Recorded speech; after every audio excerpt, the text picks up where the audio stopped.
जय हिंद साथियों, स्वागत है आप सभी का आपके अपने परिवार मैथ्स गुरु मनीष में। दोस्तों मैं हूं एमके एक्सपर्ट और कल जो आप लोग का ऑब्जेक्टिव क्लास चल रहा था 25 क्वेश्चन का टेस्ट सीरीज, जिसमें बीच में ही लाइन कट जाने की वजह से जो है आप लोग का क्लास रुक गया था और आज हम लोग शुरुआत करेंगे फिर वहीं से और वही क्वेश्चन आज फिर से देखते हैं और आज पूरे 25 क्वेश्चन को हम लोग देखेंगे। तो सबसे पहला क्वेश्चन आपके सामने है और यदि सभी भाई जुड़ चुके होंगे तो एक बार वीडियो को शेयर कर दीजिएगा, ठीक है। और बगल में जो सब्सक्राइब का बटन है, जो भी भाई सब्सक्राइब नहीं किए होंगे कर लीजिएगा और लाइक करना कोई भी लोग ना भूलिएगा, ठीक है। कहता है सवाल कि ए बराबर कुछ दिया गया है, आपका कोई समुच्चय है, सवाल आपको दिखेगा ए बराबर है 1 2 3 और ए एक संबंध दिया गया है आर बराबर ए से ए में एक संबंध है 2,2 और क्या लिखा हुआ है 3,3। यह आपका 2,3 और फिर आपका है 3,2 3,1 और फिर आपका है 2,1। आपसे यह पूछा जा रहा है कि यह जो है कैसा संबंध है, ए से ए में कैसा संबंध है, स्वतुल्य है, सममित है, संक्रमक है या इनमें से कोई नहीं है। तो एक बार जल्दी से सभी लोग इसका आंसर कर लीजिए फटाफट से। 20 सेकंड का वक्त आपको दिया जाता है। 20 सेकंड में या तो आप इसका आंसर लगाइए, अन्यथा जो आंसर हम करेंगे उससे आप उसको जो है मिलाइए या फिर उसको नोट कीजिए। ए से ए में संबंध आपका नीचे दिया गया है, तो पूछता है कि यह कौन सा संबंध है, स्वतुल्य है, सममित है या फिर संक्रमक है, ठीक है। तो जल्दी से इसको बना लीजिएगा सभी लोग। और यदि चेक किया जाए ए से ए में संबंध को, तो बता दिए हैं आपको इसके बेसिक क्लास में। तुल्य संबंध, स्वतुल्य संबंध होने के लिए सेम टू सेम होना चाहिए, सेम टू सेम। जैसे यहां 1 है तो 1 1 चाहिए, 2 2 चाहिए, 3 3 चाहिए। यहां खोज कर देखिए, 2 2 तो है, 3 3 तो है, लेकिन 1 1 कहीं नहीं दिख रहा है। इसका मतलब है कि यह आपका स्वतुल्य नहीं है। चलिए दूसरा देखते हैं, सममित चेक कर लेते हैं। सममित के लिए उल्टा पुल्टा एक समान होना चाहिए, यानी दोनों का जो है इनवर्स भी आपको बराबर दिखे। जैसे 1 2 है तो 2 1 भी दिखना चाहिए। आइए देखते हैं यहां ऐसा है या नहीं। 2 2 है तो सेम सेम वाला है, 3 3 है तो सेम सेम है। देखिए 2 3 है तो यहां 3 2 है, ठीक है। यहां 3 1 है तो 1 3 भी हमको चाहिए, जो यहां पर नहीं दिख रहा है। चलिए कोई बात नहीं है, इसका मतलब यह आपका जो है सममित भी नहीं है। अब संक्रमक के लिए चेक कर लेते हैं। तो देखिए 2 2 है तो 2 से शुरू होने वाला क्या है आपका 2 3, तो फिर हमको चाहिए 2 3, नहीं है। चलिए 3 3 है तो 3 से शुरू होने वाला कौन है, यहां देखिए 3 2 है तो फिर हमको 3 2 चाहिए, नहीं है। अब यहां देखिए फिर 3 से शुरू होने वाला यहां आपका है, तो 3 1 है तो 3 1 चाहिए हमको, नहीं है। इसमें देखिएगा 2 3 है, 3 से शुरू होने वाला है ना, 3 2 है तो 2 2 चाहिए, है यहां पर लिखा हुआ, देख लीजिए। 2 3 है तो फिर 3 2 है तो हमको 2 2 भी चाहिए, जो यहां पर लिखा हुआ है। इसका मतलब है कि जो दिया गया संबंध है आपका, ये संक्रमक है, स्वतुल्य नहीं है, सममित भी नहीं है, ठीक ना। तो आपका ऑप्शन नंबर हो जाएगा, आपके ऑप्शन में इसका आंसर है ऑप्शन नंबर डी, ठीक ना। अगले सवाल की ओर बढ़ते हैं कि अगला सवाल आपका क्या कहता है। कहता है कि इसका प्रतिलोम फलन क्या होगा। देखिए बड़ी आसान है, प्रतिलोम फलन आपसे पूछ रहा है, जबकि f(x) का मान आपको दे दिया है। f(x) बराबर है x - 1 और बट्टा में x + 1, तो इसका प्रतिलोम फलन पूछ रहा है। प्रतिलोम यानी उल्टा, व्युत्क्रम, और गणित में व्युत्क्रम का मतलब होता है 1/, ना। गणित में व्युत्क्रम का मतलब होता है 1/। तो इसका यदि इनवर्स आपसे पूछ रहा है, f इनवर्स x का मान पूछ रहा है, तो इसको ठामे उलट दीजिए, नीचे वाला को ऊपर कर दीजिए, ऊपर वाला को नीचे कर दीजिए। x + 1 बट्टा में x - 1, ये हो गया इसके इनवर्स का मान, ठीक है। ये हो गया इसके इनवर्स का मान, यानी कि व्युत्क्रम का मान। चलिए अगले सवाल को देखते हैं। सवाल आपका क्या कहता है?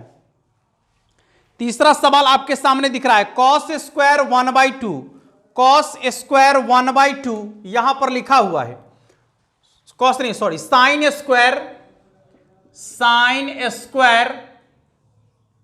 1/2, ठीक है, साइन स्क्वायर 1/2 और प्लस कॉस इनवर्स 1/2। पहली चीज तो इसमें आपको थोड़ा सा सुधार करने की जरूरत है कि जब स्क्वायर लगा हुआ है यहां पर तो यहां कोणांक का मान होना चाहिए था, ठीक ना, लेकिन यहां 1/2 दिया है, तो इसमें आपको सुधार करना है। क्या सुधार करना है? स्क्वायर के जगह पर इनवर्स होगा, ठीक है। तो cos inverse 1/2 sorry sine inverse 1/2 plus cos inverse 1/2 का मान कितना के बराबर होगा? देख लीजिएगा, साइन और कॉस इनवर्स वाला है और दोनों का मान आपस में बराबर है, तो जब भी ऐसा होता है तो इसका मान π/2 के बराबर होता है। कितना के बराबर होगा? π/2 के बराबर होगा। अगले सवाल की ओर बढ़ते हैं। अगला सवाल आपका क्या कहता है? चौथा सवाल होगा। देखिए सवाल आपको दिखेगा और जब तक आप लोग सवाल बनाइएगा हम पूरे बोर्ड को साफ कर लेते हैं अच्छा से, ताकि फिर से लिख पाए इसको। देखिए सवाल क्या है, tan इनवर्स 1/2, tan इनवर्स 1/2 और इसके बाद आपका है प्लस tan इनवर्स 2/11 और इसके बाद आपका क्या है, tan इनवर्स अल्फा, यही है ना, tan इनवर्स अल्फा। तो आपसे यह पूछ रहा है कि अल्फा का मान कितना के बराबर होगा। आपसे यह पूछ रहा है कि अल्फा का मान कितना के बराबर होगा। जल्दी से आंसर बनाइए सभी लोग, और आंसर बनाकर इसका आंसर जो है कमेंट बॉक्स में लिखिए, ठीक है, इसका आंसर कमेंट बॉक्स में लिखिए। यह आपका है tan inverse 1/2 plus tan inverse 2/11। तो आपसे पूछा, यहां पर दिया गया है tan इनवर्स अल्फा, तो अल्फा का मान कितना के बराबर होगा, ठीक है, यानी अल्फा का मान आपसे पूछा जा रहा है। जल्दी से बनाइए, अल्फा का मान कितना के बराबर होगा? अल्फा का मान कितना के बराबर होगा? देखिए यदि आपसे बन गया होगा तो एक बार इसको मिलाइएगा, एक बार इसको मिलाइएगा। tan inverse 1/2 plus tan inverse 2/11 बराबर tan इनवर्स अल्फा। यहां पर आपको बता दिए हैं कि जब tan inverse x plus y का फार्मूला लागू होगा तो वहां पर आपको क्या करना है। देखिए लिखना है tan इनवर्स, एकदम इजी तरीके से कैसे बनाएंगे, नीचे वाला को ऊपर वाला से गुना, तो 11 को 1 से गुना कीजिए 11, प्लस है तो प्लस, एने नीचे वाला को एने ऊपर वाला से गुना, तो 2 दूनी 4 बटा में क्या लिखना है, पहले तो दोनों को गुना कर लीजिए आप, तो 1/2 इंटू 2/11, 2/11 दोनों को गुना करेंगे तो कितना हो जाएगा 2/22, ठीक है, दोनों को गुना करने पर आएगा 2/22। और नीचे वाला जो है ऊपर में जाके घट जाएगा, काहे, यहां प्लस रहेगा तो घटा देंगे और यहां माइनस रहेगा तो जोड़ देंगे, प्लस है इसलिए घटा देंगे, तब 22 में से 2 घटेगा, कितना हो जाएगा 20 के बराबर। तो इसका आंसर यहां पर क्या होगा देखिएगा, 22 में से 2 घट गया तो 20 के बराबर, यानी बट्टा में 20 बराबर हो जाएगा आपका tan इनवर्स अल्फा, ठीक है।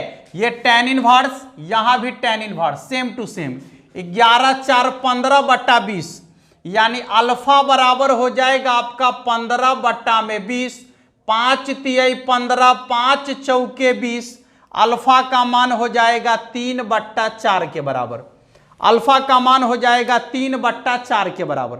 मिला लीजिएगा, अल्फा का मान 3/4 के बराबर होगा। चलिए 3/4 जो आपके ऑप्शन नंबर सी में आपको दिख रहा होगा। अगला सवाल और काफी मजेदार इंटरेस्टिंग सवाल आपका है, ठीक है। वीडियो को आप निश्चित रूप से अपने दोस्तों तक पहुंचाइएगा, ठीक है, जो नए दोस्त आपके होंगे तो निश्चित रूप से उन तक पहुंचा दीजिएगा सभी लोग। अगले सवाल की ओर बढ़ते हैं। सवाल आपको ऊपर दिख रहा है, तब तक आप लोग सवाल बनाने का प्रयास कीजिए। Sine inverse x plus sine inverse y. देखिए तो क्या है, sine inverse x plus sine inverse y बराबर है पाई बाई 3, यही ना है, बराबर पाई बाई 3।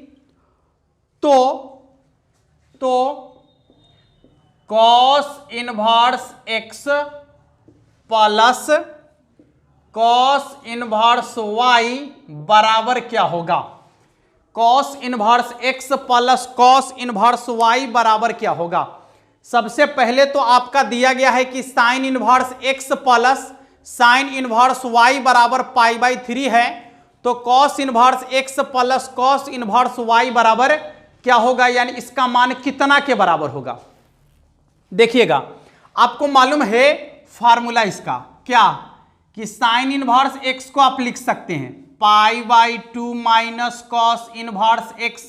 यदि ये याद नहीं है तो 10वां वाला फॉर्मूला याद होगा कि साइन 90 डिग्री माइनस थीटा बराबर कॉस थीटा। तो यहां साइन है ना, तो 90 degree minus theta cos theta में चला जाएगा, आप प्लस, फिर यहां साइन है तो ये हो जाएगा आपका pi by 2 minus cos inverse y, और बराबर में आपका है पाई बाई 3। ठीक है, देख लीजिएगा यहां से पाई बाई 2 और पाई बाई 2 को जोड़ेंगे यानी 90 डिग्री, और 90 डिग्री को जोड़ेंगे तो 180 डिग्री होगा। 180 डिग्री बोले तो पाई के बराबर, माइनस यहां भी, तो दोनों में से माइनस कॉमन ले लेंगे, cos inverse x plus cos inverse y बचेगा। ठीक है, और बराबर में बचेगा पाई बाई 3। गौर कीजिएगा, यहां पर माइनस में है तो उधर जाके प्लस में हो जाएगा, ये प्लस वाला जो है इन्हें आके माइनस में हो जाएगा, तो ये आपका हो जाएगा पाई माइनस पाई बाई 3 बराबर cos inverse x plus cos inverse y. चलिए तो क्या हो जाएगा, 3 पाई माइनस पाई, 3 पाई में से पाई घट जाएगा तो कितना हो जाएगा, 2 पाई ना, यानी cos inverse x plus cos inverse y बराबर हो जाएगा 2 पाई बाई 3। कितना हो जाएगा, 2 पाई बाई 3। जल्दी से देख लीजिएगा और अगले सवाल को बनाइएगा। सवाल बनाने का जो वक्त मिलता है उसका उपयोग करने का प्रयास कीजिए, कोई भी इधर उधर की बातें नहीं बीच में, ठीक ना, और ना कोई गलत कमेंट करेगा। चलिए अगले सवाल की ओर बढ़ते हैं। सवाल आपका दिया गया है यहां पर ए और बी क्रमशः m गुने n और n गुने m कोटि के अवयव हैं। देखिए सवाल आपको ऊपर दिख भी रहा होगा, a और b m गुने n और n गुने m कोटि के अवयव हैं, तो निम्न में से कौन 2a प्लस 5b का कोटि होगा। पहली बात तो आपको एक चीज जानना चाहिए कि यदि दो अवयव को आप जोड़ेंगे या उसको घटाएंगे, तो इसके बारे में आप लोग को बता दिए हैं कॉन्सेप्ट कि जोड़ तभी सकते हैं, घटा तभी सकते हैं जब दोनों अवयव की कोटि समान होगी, तभी आप उसको घटा सकते हैं या जोड़ सकते हैं। ठीक ना, तो जो आपका सवाल दिख रहा है उसमें देखिए तो ऐसा कंडीशन है क्या, दोनों अवयव की कोटि समान है क्या। हमको नहीं लगता है कि दोनों अवयव की कोटि समान है। एगो है m गुने n तो एगो है n गुने m। देखिए ना यहां पर लिखा हुआ है a की कोटि आपका है, a की कोटि है m गुने n और b की कोटि है n गुने m, दोनों का उल्टा है ना, तो इसको आप जो है आपस में नहीं जोड़ पाएंगे। इसलिए नहीं जोड़ पाएंगे क्योंकि दोनों की कोटि समान नहीं है। जब तक कोटि समान नहीं होगा तब तक इसको ना जोड़ सकते हैं और ना ही घटा सकते हैं। तो आपको क्या कहता है, 2a प्लस 5b का मान कितना के बराबर होगा। अरे देखो तो यहां 2a प्लस 5b यानी a और b को जोड़ने के लिए कहा जा रहा है। ऐसा संभव ही नहीं है कि आप इसको जोड़ पाएं। जोड़ तभी सकते थे जब a की कोटि और b की कोटि दोनों समान होता, आपस में जोड़ लेते। इसको नहीं जोड़ पाएंगे, इसलिए इसका आंसर होगा इनमें से कोई नहीं। ठीक ना, इनमें से कोई नहीं। अगला कहता है निम्न में कौन अदिश अवयव है। अदिश अवयव कौन है। आपको सदिश के प्रकार के बारे में पता होगा कि सदिश का प्रकार होता है और उसमें एक होता है आपका अदिश अवयव। देखिएगा अदिश अवयव में क्या होता है, सबसे पहले बात तो हम आपको कुछ बता दें कि एक होता है विकर्ण अवयव। विकर्ण अवयव, विकर्ण अवयव में क्या होता है, विकर्ण में अवयव होता है, अब बाकी सब अवयव जीरो होता है। अब विकर्ण ये होता है, ये होता है विकर्ण आपका ऐसे वाला। मान लीजिए कि यहां अवयव है आपका, ठीक ना, यहां आपका अवयव है और इसके बाद बाकी सब क्या है, जीरो है, तो इसको बोलेंगे विकर्ण अवयव। विकर्ण में अवयव रहेगा, अब बाकी सब अवयव जीरो होगा, तो ये कहलाएगा विकर्ण अवयव। ठीक है, ये आपका है विकर्ण अवयव। इसके बाद यदि मान लिया जाए कि विकर्ण में जो अवयव है वह अवयव सेम रहे, एकदम सेम टू सेम, जैसे विकर्ण में यदि समान अवयव हो, जैसे 5 है 5 है 5 है, 0 0, यहां 0 फिर 0 0 और 0, तो विकर्ण में सेम अवयव है ना, सेम टू सेम अवयव है। ठीक है, विकर्ण में अवयव होगा लेकिन वह अवयव सबका सब समान अवयव होगा, तो इसको बोलेंगे अदिश अवयव। इसको बोलेंगे अदिश अवयव। ठीक है, इसको बोलेंगे अदिश अवयव। एक और है कि विकर्ण में अवयव होगा लेकिन विकर्ण के सभी अवयव एक होगा, एक 1, जैसे 1 0 0 0 1 0 0 0 1। ठीक है, यह भी आपका एक विकर्ण अवयव ही है, लेकिन इसमें जो है इसके सभी विकर्ण के अवयव एक हैं, मात्र एक, तो इसको बोलते हैं तत्समक अवयव। इसको बोलते हैं तत्समक अवयव, या इसी को बोलते हैं आइडेंटिटी मैट्रिक्स। ठीक है, तत्समक अवयव या फिर आइडेंटिटी मैट्रिक्स, इसी को आई से सूचित किया जाता है, आई से ना, इसी को आई से सूचित किया जाता है। ये 3 गुने 3 कोटि का भी होता है आपका, इसमें 2 गुने 2 कोटि का भी होगा। ठीक ना, आपसे सिर्फ ये पूछा जा रहा था कि अदिश अवयव कौन है, तो जो आपके ऑप्शन में दिख रहा है, ऑप्शन में क्या दिख रहा है कि जहां पर एक अवयव है और उसमें जो है उसके सभी अवयव, पहला में है आपका 1 0 0 2 नहीं होगा, दूसरा में है सब 0 0 भी नहीं होगा। सी नंबर में देखिएगा विकर्ण का सभी अवयव के लिखा हुआ है, यानी विकर्ण के सभी अवयव सेम होना चाहिए, वही आपका अदिश अवयव कहलाएगा। ठीक है, ऑप्शन नंबर सी इसका आंसर होगा। अगले सवाल की ओर बढ़ते हैं, बहुत ही आसान सवाल है, ये बहुत ही आसान सवाल है। कहता है कि यदि ए और बी वर्ग अवयव है तो ए बी का ट्रांसपोज बराबर क्या होगा।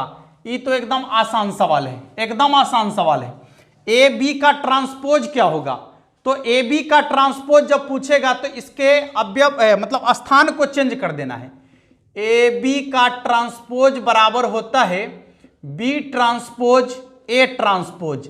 यदि ए और बी वर्ग अवयव है तो ए बी का ट्रांसपोज बराबर होता है बी ट्रांसपोज ए ट्रांसपोज, जो आपके ऑप्शन नंबर सी में आपको दिख रहा होगा। ठीक है, यह बहुत ही आसान सवाल था। चलिए अब बढ़ते हैं अगले सवाल की ओर, और यह सवाल आपके लिए है, जल्दी से इस सवाल को बनाइए।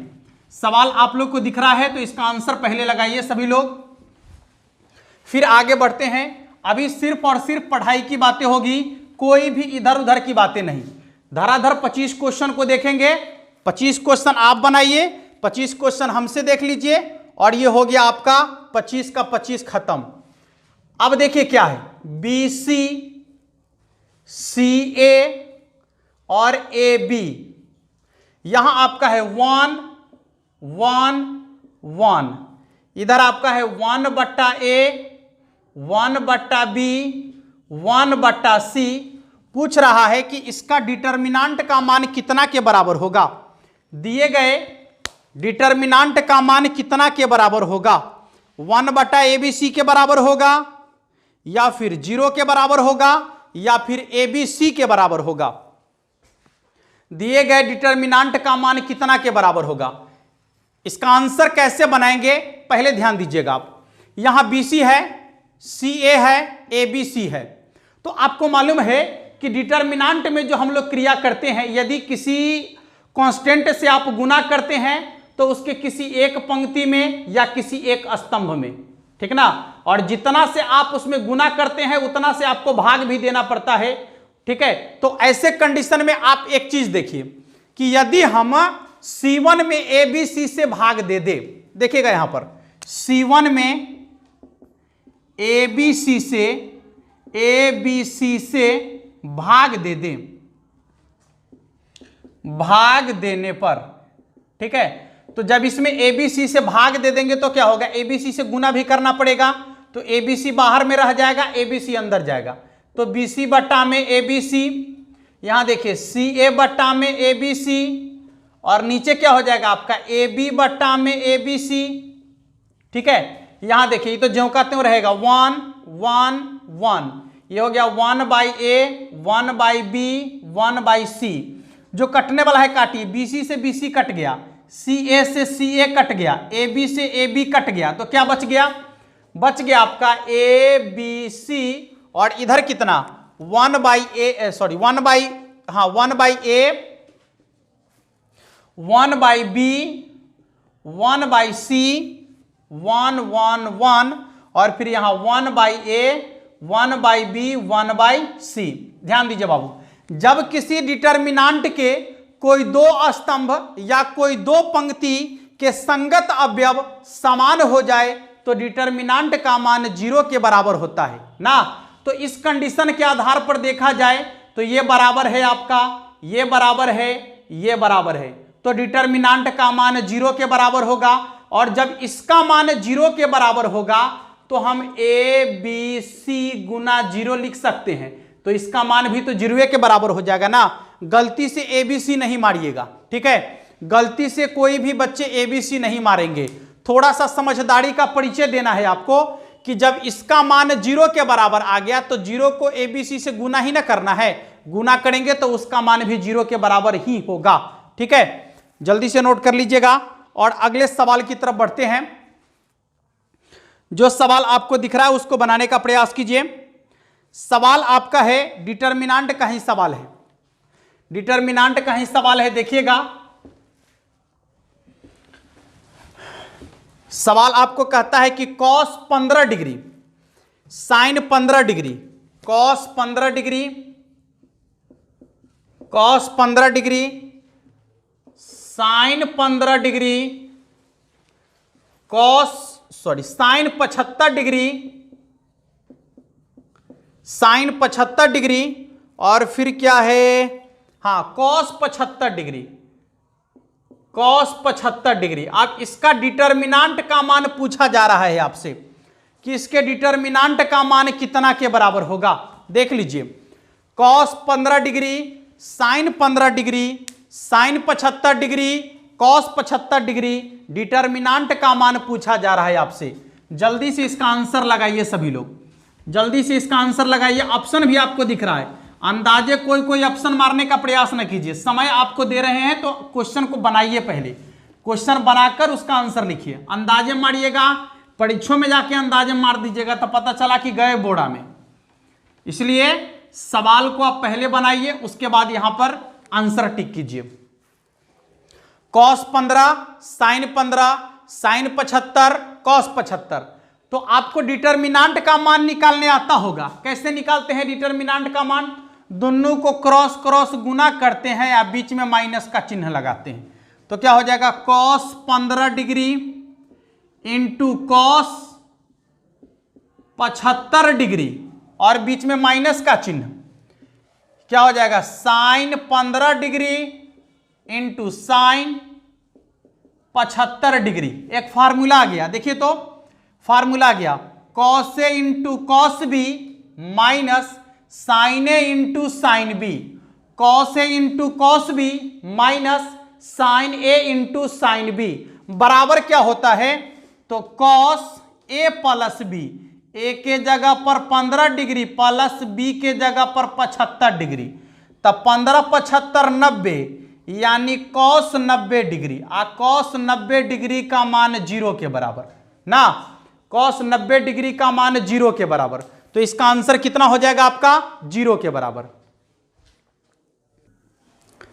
चलिए अगले सवाल की तरफ बढ़ते हैं जो आपके डिफरेंशिएशन का सवाल है, और सवाल आप लोग को दिख रहा होगा, तो पहले जल्दी से सवाल बनाइए और आंसर को कमेंट बॉक्स में लिखिए। तब तक इसको मिटा देते हैं हम और आपको सवाल यहां बोर्ड पर भी टांग देते हैं। y बराबर है x Q plus 4x plus 6, कहता है 2 बार डिफरेंशिएशन कीजिए। कोई बात नहीं, दुइये बार डिफरेंशिएशन करने के लिए ना कहा है, करो 2 बार डिफरेंशिएशन, क्या दिक्कत है। 2 बार डिफरेंशिएशन करने नहीं आता कोनो थोड़े, 1 बार डिफरेंशिएशन किया था चाहे 2 बार किया तो बात बड़ा बड़े। जल्दी से इसका डिफरेंशिएशन करके आंसर लिखिए सभी लोग। y बराबर है x Q plus 4x plus 6, तो डी स्क्वायर वाई बटे डी एक्स स्क्वायर का मान कितना के बराबर होगा। यदि इसको हम ये कहे कि 2 बार डिफरेंशिएशन करेंगे तो इसका मान कितना के बराबर होगा। जल्दी से 2 बार डिफरेंशिएशन करके इसका आंसर लिखिए। और यदि इसका आंसर आप सभी लोग बना लिए होंगे तो हम बनाते हैं इसका आंसर।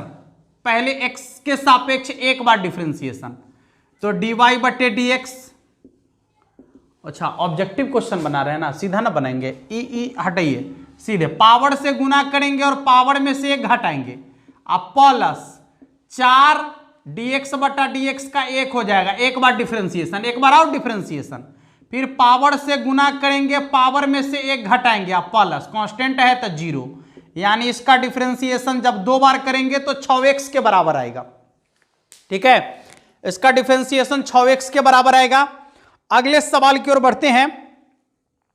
देखिए, बड़ा लंबा चौड़ा सवाल है, कोई बात नहीं है, लंबा चौड़ा है तो क्या दिक्कत है, आज इसको गोल कर देना है।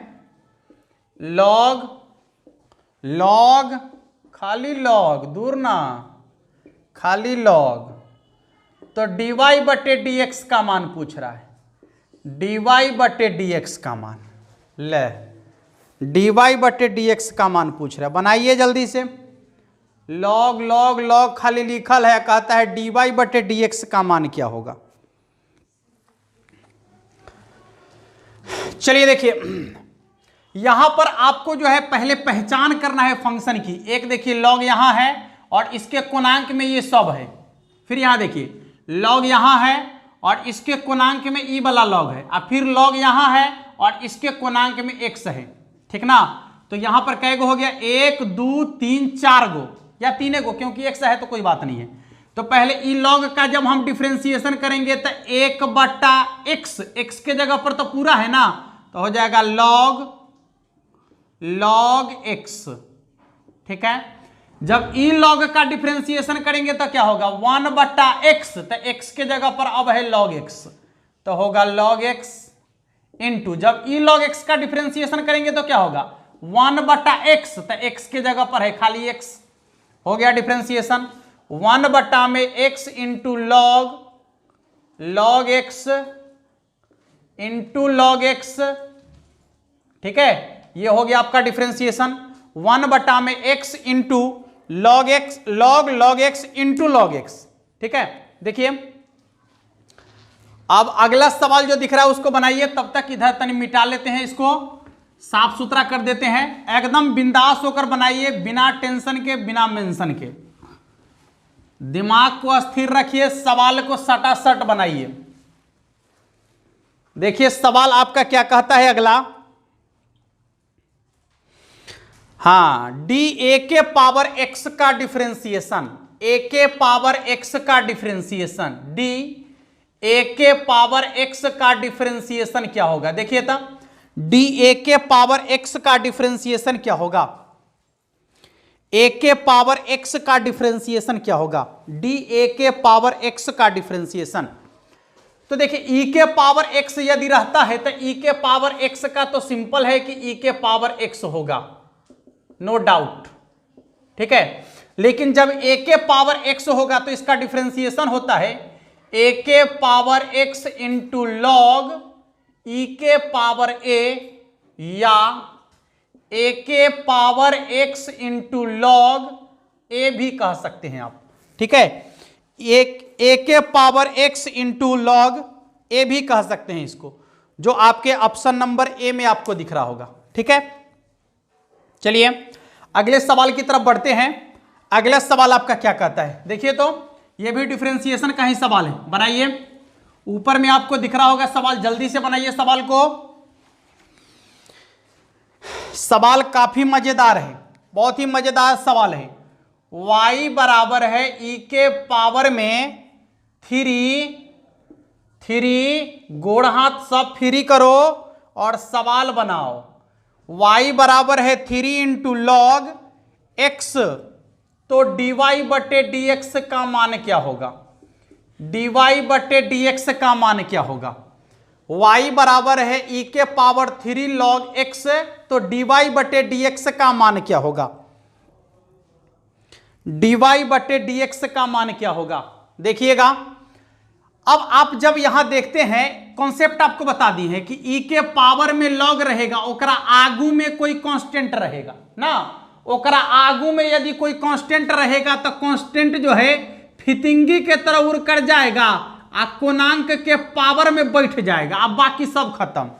तो हो जाएगा y बराबर x के पावर 3, बाकी सब खत्म।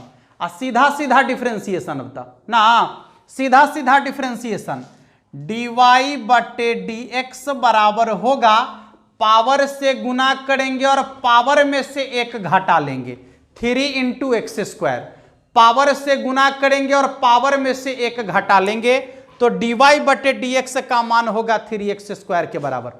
चलिए अगले सवाल की तरफ बढ़ते हैं। देखिए सवाल क्या कहता है आपका, ये तो सवाल जानदार, शानदार और लाजवाब है। देखिए बनाने का प्रयास कीजिए सवाल को। कल यहीं पर जाकर जो है गड़बड़ हो गया था, लाइनवा कट गया था, कोई बात नहीं है, अभी लाइन नहीं कटने वाला है, अभी तो बनाना पड़ेगा आपको। साइन एक्स बटा में है 1 प्लस कॉस एक्स, लीजिए तो पूछता है कि dy बटे dx का मान क्या होगा, बता दीजिए तो जल्दी। dy बटे dx का मान क्या होगा? यहां पर आपको बता दिया गया है कि जब इनवर्स वाला आएगा, इनवर्स वाला, तो पहले आप इनवर्स वाला क्रिया कीजिएगा, ठीक ना। हाँ, आज जो बाहर में रहेगा वही अंदर में लाने का प्रयास कीजिएगा, ठीक है। यह बहुत हिट क्वेश्चन है, बहुत बार पूछ चुका है आपके एग्जाम में, ठीक ना, इसलिए इस पर ध्यान दीजिएगा। और इससे संबंधित और भी सवाल जो है 4-5 सवाल हम पहले ही करा चुके हैं आपको। देखिए तो ये हो जाएगा आपका y बराबर tan इनवर्स, एकदम ध्यान दीजिएगा, साइन का फॉर्मूला होता है 2 sin x by 2 into cos x by 2, और बट्टा में 1 प्लस कॉस एक्स बराबर होता है 2 कॉस स्क्वायर एक्स बाई 2। क्यों होता है, कहां से होता है, इसके बारे में बहुत बार बता चुके हैं, ठीक ना। हाँ, तो 2 से 2 गया कॉट, काट दीजिए, एगो कॉस से एगो कॉस कट गया, बच गया क्या, tan inverse sine x by 2 cos x by 2, यानी tan x बाई 2 ना। tan इनवर्स से tan कैंसिल हो गया, तो y बराबर x बाई 2 बच गया। रे बाबू, x के सापेक्ष डिफरेंशिएशन कर दो तो dy बटे dx बराबर हो जाएगा 1/2। x का तो मान 1 के बराबर होता है, लिखिए 1/2 को 1 से गुना करेंगे 1/2 के बराबर, ठीक है। चलिए सवाल नंबर आगे बढ़ते हैं, सवाल नंबर आगे बढ़ते हैं। क्या कहता है, ऊपर दिख रहा है, बताइए कि क्या कह रहा है, क्या मिजाज में है और क्या मन में है एकरा। कहता है एक वृत्त की त्रिज्या 6 सेंटीमीटर है, कोई बात नहीं है, वृत्त की त्रिज्या 6 सेंटीमीटर है तो कोई बात नहीं है। कहता है आर के सापेक्ष क्षेत्रफल में परिवर्तन की दर। सुनिए, जब वृत्त की त्रिज्या दी गई हो और वृत्त के क्षेत्रफल में परिवर्तन पूछे, वह भी त्रिज्या के सापेक्ष, तो कुछ नहीं कीजिएगा, जितना त्रिज्या रहेगा उसका दुगुना पाई लगा के सेंटीमीटर स्क्वायर प्रति सेंटीमीटर, हो गया आंसर 6 दूना 12 पाई सेंटीमीटर स्क्वायर प्रति सेंटीमीटर। कंडीशन सप्लाई, क्या क्या, जब वृत्त की त्रिज्या दी गई हो और उसका क्षेत्रफल में परिवर्तन पूछे, किसके सापेक्ष, त्रिज्या के सापेक्ष, तब यदि ना तो फिर गड़बड़ है। ठीक है, यदि समय के सापेक्ष पूछेगा तो एगो और देगा आपको, क्या देगा, तो त्रिज्या में परिवर्तन हो रहा है समय के सापेक्ष। अगला सवाल आने वाला है, घबराइए नहीं। इसका आंसर 12 पाई सेंटीमीटर स्क्वायर प्रति सेंटीमीटर इसका आंसर होगा। चलिए अगले सवाल की ओर बढ़िए, और सवाल आपको ऊपर दिख रहा है, जल्दी से सवाल को बना लीजिए। अगला सवाल क्या कहता है, सवाल तो गजब का है। एक पत्थर एक शांत झील में फेंका जाता है तो झील में हलचल मच जाता है ना, यही ना होता है। जब शांत झील में पत्थर फेंकेंगे तो यही ना होगा, झील में हलचल मच जाएगा, और जब हलचल मचेगा तो कुछ होगा, यानी तरंग के रूप में निकलेगा। निकलने दीजिए। एक पत्थर एक शांत जल में फेंका जाता है और पानी की तरंगे वृत्ताकार रूप में 4 सेंटीमीटर प्रति सेकंड की दर से बढ़ता है। पानी थोड़े बढ़ रहा है, वो त्रिज्या कर बढ़ रहा है, जैसे इतनी को गोला हुआ, फिर इतना को होगा, फिर इतना को होगा, फिर इतना होगा, माने बढ़ेगा, त्रिज्या बढ़ रहा है। त्रिज्या के साथ साथ उसका क्षेत्रफल बढ़ रहा है ना। त्रिज्या किसके साथ बढ़ रहा है, तो समय के साथ। शुरू में तन्नी को था, फिर बढ़ गया, फिर बढ़ गया, तो जैसे जैसे समय बढ़ रहा है वैसे वैसे त्रिज्या बढ़ रहा है, और जैसे जैसे त्रिज्या बढ़ रहा है वैसे वैसे क्षेत्रफल बढ़ रहा है। हो गया काम खत्म। तो यहां कह रहा है कि त्रिज्या में जो परिवर्तन हो रहा है तो dr बट्टा में dt, समय के सापेक्ष कितना परिवर्तन हो रहा है, 4 सेंटीमीटर प्रति सेकंड, यानी 1 सेकंड में त्रिज्या 4 सेंटीमीटर बढ़ता है। और कहता है कि जब त्रिज्या का मान 10 सेंटीमीटर है तो क्षेत्रफल जो है किस दर से बढ़ रहा है, क्षेत्रफल किस दर से बढ़ रहा है। वृत्त का क्षेत्रफल a पाई r स्क्वायर, समय के सापेक्ष परिवर्तन करेंगे तो d,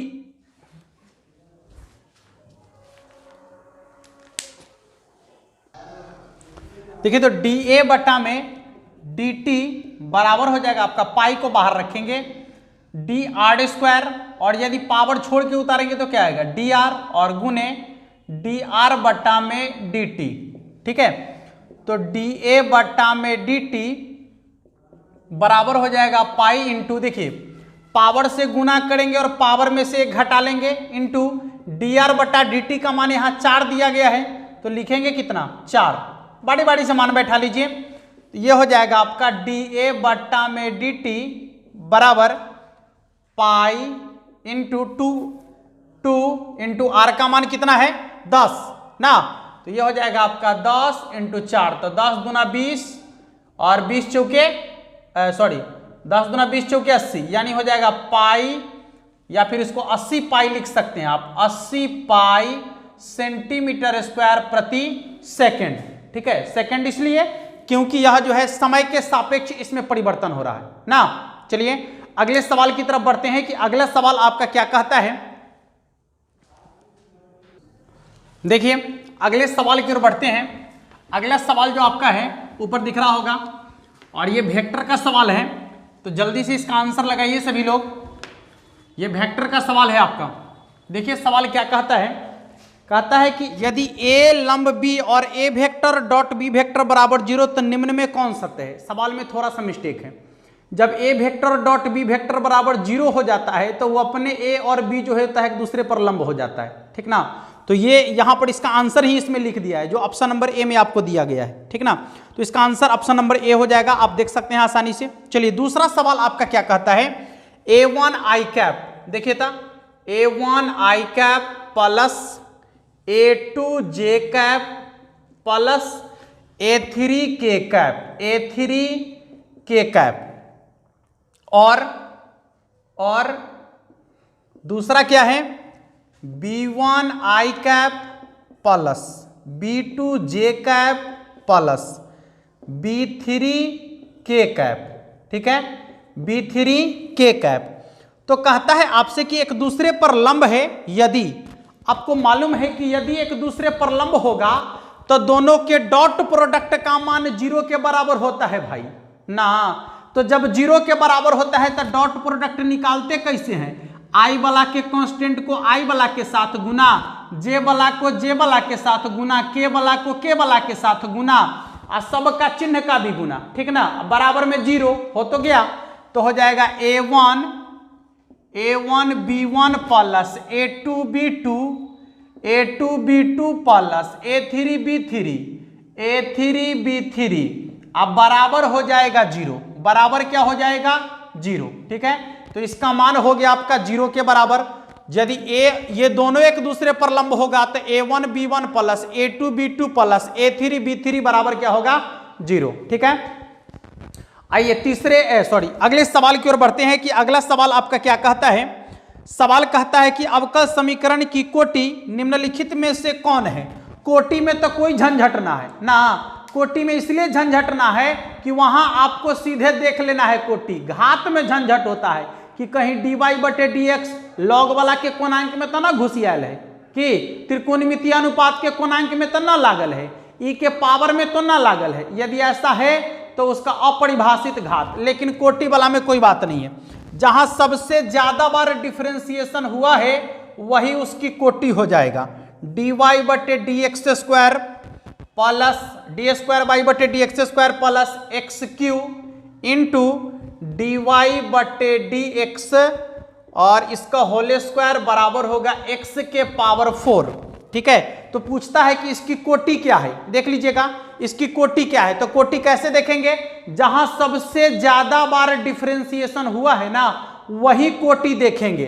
तो सबसे ज्यादा बार डिफरेंशिएशन यहीं पर हुआ है, 2 बार डिफरेंशिएशन हुआ है, तो इसकी कोटि कितना हो जाएगा 2 के बराबर। कोटि कितना के बराबर होगा 2 के बराबर। चलिए अगले सवाल की ओर बढ़ते हैं कि अगला सवाल आपका क्या कहता है। सवाल देखिएगा, कहता है रैखिक समीकरण का समाकलन गुणांक निकालना है।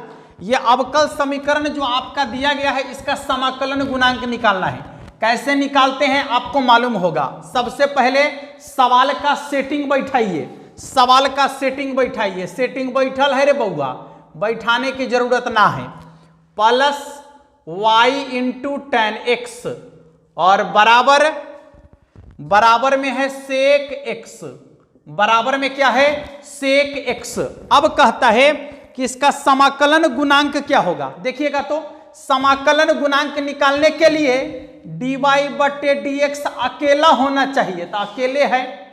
y के साथ जो फलन होगा उसका करना है इंटीग्रेशन, कहाँ e के पावर में tan x। अब बताइए कि tan x का इंटीग्रेशन क्या होता है, तो log सेक x, तो हो जाएगा आपका e के पावर में log सेक x।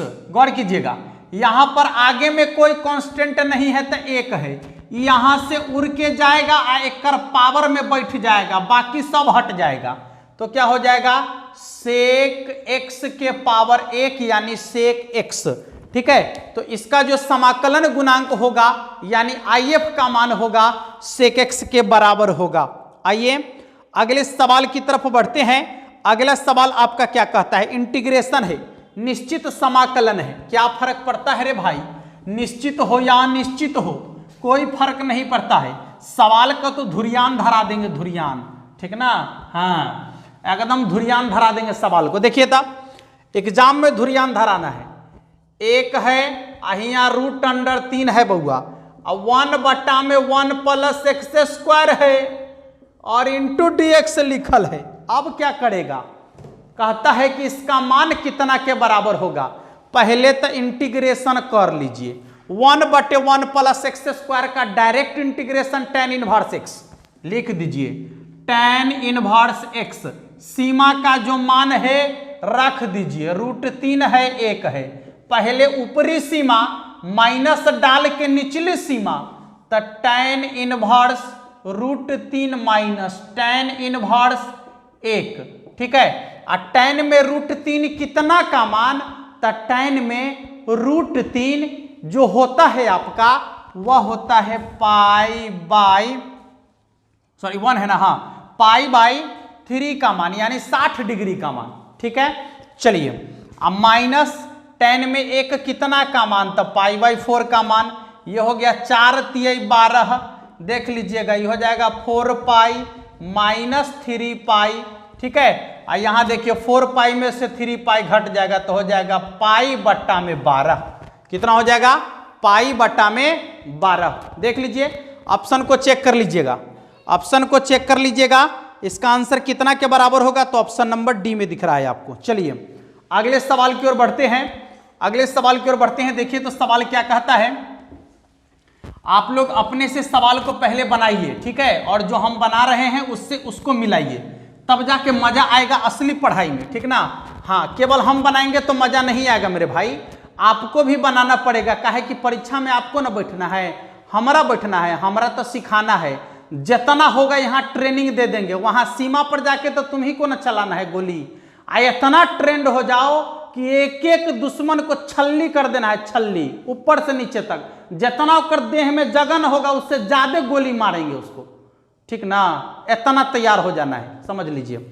चलिए आ जाइए, एकदम यही सोच लीजिए कि हम आर्मी के भर्ती में जा रहे हैं, भर्ती में भर्ती हो गए हैं, ट्रेनिंग कर रहे हैं, और ट्रेनिंग करके सीधे जाएंगे पाकिस्तान बॉर्डर पर या चाइना बॉर्डर पर। और उस इतनी इतनी को वाला है, सब के एकदम छेद कर देंगे पूरे शरीर में, समझ लीजिए।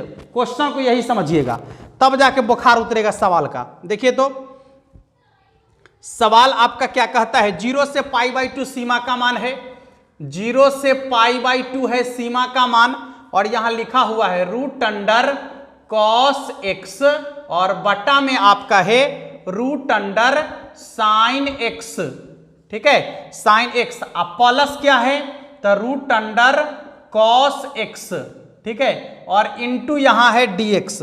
देखिए तो इसका मान कितना के बराबर होगा, देख लीजिए। आपको बता दिए हैं कि जब 0 से π/2 होगा तो दुन्नू को जोड़ के आई कोणांक वाला को घटा लेना मेरे भाई, दुन्नू को जोड़ के कोणांक वाला को घटा लेना।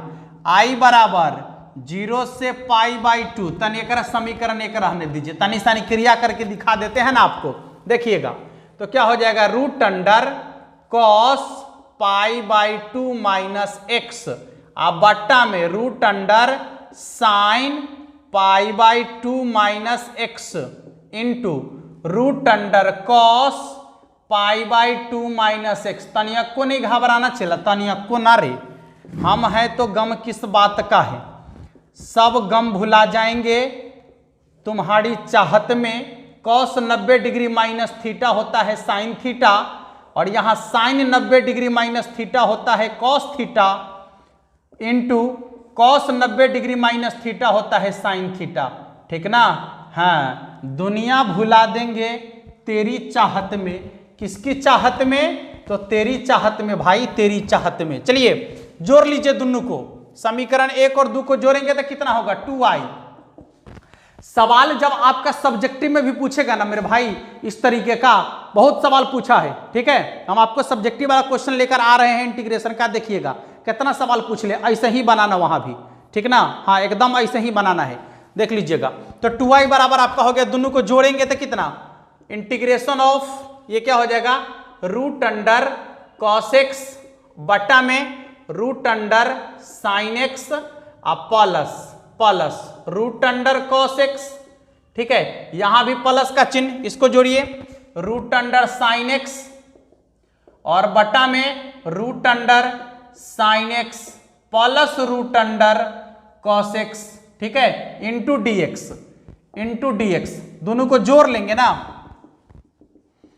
2i बराबर हो जाएगा आपका, देखिए तो कितना हो गया, √sin x plus √cos x बटा में सेम है, तो इसका यही ना हो जाएगा लसा है। जब इसको इससे भाग देंगे भागफल 1 और 1 को cos x से गुना कर देंगे तो √cos x अब प्लस में √sin x, ठीक है। सीमा का मान लिखना भूल गए हैं, ठीक है। इससे पहले में एक वीडियो जो डाले हैं उसमें छोटी सी गलती आपका हो गया है, सुबह में जो डाले हैं वीडियो कि 1/4 एक जगह जो है बटा में लिखना हम भूल गए थे, ठीक ना, जल्दी के चक्कर में मिस्टेक हो गया है, ठीक। तो इस चीज को आप लोग देख लीजिएगा। बहुत सारे बच्चे फोन भी किए, इसके लिए आप सभी को धन्यवाद, जो आप लोगों ने इतना ज्यादा क्वेश्चन पर पकड़ बना लिया है कि आपको ये समझ में आ गया कि गलती कहां पर हो रही है, ठीक है। तो इसके लिए आप सभी को बहुत बहुत धन्यवाद। चलिए अब आपका ही हो गया ऊपर नीचे बराबर, तो कट गया ना, तो कट गया तो क्या हो जाएगा देखिए था 2y बराबर यहां हो गया सीधे 0 से π/2 इंटू में dx। अब देखिए एक इंटीग्रेशन यदि हम देखते हैं इसका इंटीग्रेशन, तो इसका इंटीग्रेशन x होगा x, और सीमा का जो मान है 0 से π/2 रख दीजिए।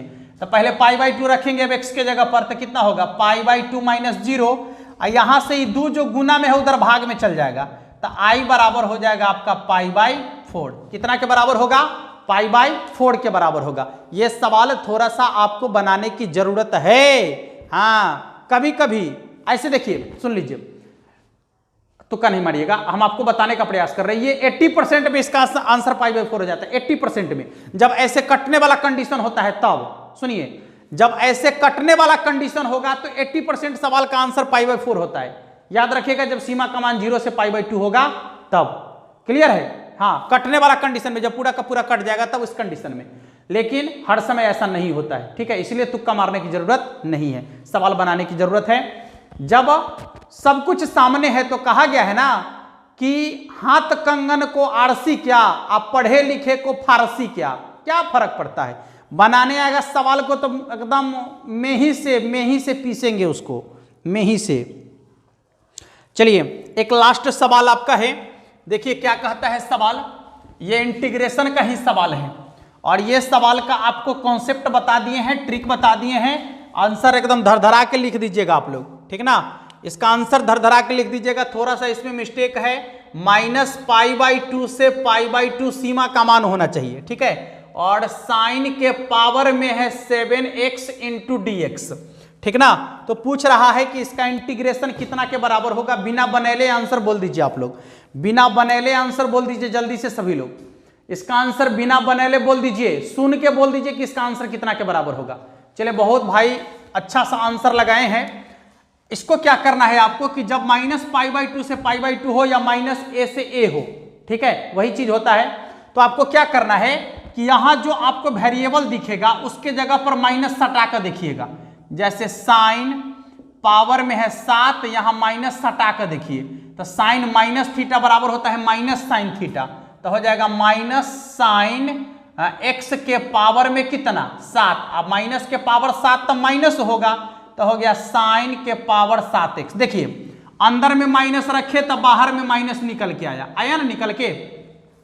माइनस में मान रखे तो माइनस में निकला। तो जब ऐसा आ जाए किसी भी फंक्शन में, त्रिकोणमितीय की ही बात नहीं कर रहे हैं, यदि आपका पॉलिनोमियल फंक्शन भी होगा तो भी कोई दिक्कत नहीं है, लॉगरिथमिक होगा तो भी कोई दिक्कत नहीं है, ठीक ना। कोई भी फंक्शन ऐसा हो जिसमें आप अंदर में मान रखे, वेरिएबल की जगह पर माइनस रखे और माइनस से निकल के आए, तो उस कंडीशन में इसका इंटीग्रेशन एकदम 0 के बराबर होगा, ठीक है। कितना के बराबर होगा? एकदम 0 के बराबर, ठीक है। तो इसका आंसर हो गया आपका 0 के बराबर। और हमको लगता है शायद आप लोग गिनती कर रहे होंगे तो ये 25 क्वेश्चन आप लोग का पूरा हो चुका है, ठीक ना। 25 क्वेश्चन पूरा हो चुका है आप सभी का। तो आप सभी जो है 25 क्वेश्चन को देख लिया, और हर रोज इसी तरीके से 8 बजे मिलेंगे हम लोग, जब तक कि एग्जाम एकदम पास में ना आ जाए। पास में क्या समझिए ना कि एग्जाम तक हम आप लोग की तैयारी कराएंगे, एकदम समझ लीजिए। और एग्जाम के बाद धमाकेदार बैच लेकर आने वाले हैं एयरफोर्स, नेवी और एनडीए के लिए, ठीक है। स्पेशल मैथ समझ में आ रहा है सभी लोग को? तो आप सभी भाई निश्चित रूप से जुड़ेंगे, वो तो बाद की चीज है, पहले आप लोग एग्जाम दे लीजिए, ठीक ना। हाँ, तो फिर मिलेंगे अगले वीडियो में। तब तक के एक मिनट रुकिए, वीडियो को देख लिए, लाइक नहीं किए कर दीजिए, चैनल को सब्सक्राइब कर लीजिए। हाँ चलिए, तो अगले वीडियो में मिलते हैं, तब तक के लिए जय हिंद।